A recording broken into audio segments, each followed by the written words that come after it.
Okay, if you want to, if you're interested to see how much water gets in through a cracked tile and what effect it'll have on insulation, like the cellulose fibre insulation, this is a roof that I high pressure hosed yesterday, and so I've got 5,000 psi of pressure pumping over the whole lot, and so that would represent a quite substantial downpour, so just remember that.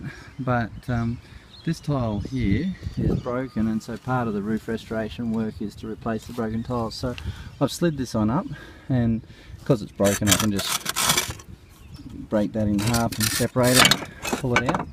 Right. Now, and so you can see there where the break was. So because I just did this yesterday, the cellulose fibre is a little bit wet right underneath that break right there, so that's the dry insulation, that's the wet insulation, and obviously a bit more water's come in right directly under that point there. Obviously it was dripping in there, and if you have a look at the break itself, it's quite a substantial break that was in that. It was right through the tile. So now just have a look.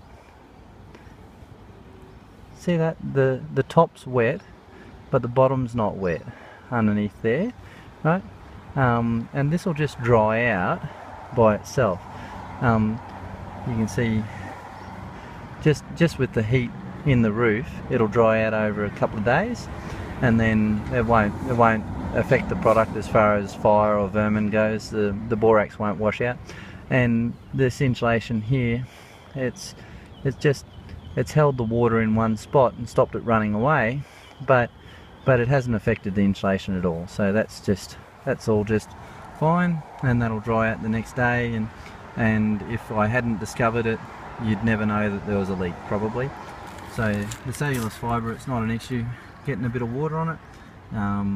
As you can see, it hasn't damaged the product at all, and that'll just dry off and evaporate. Okay.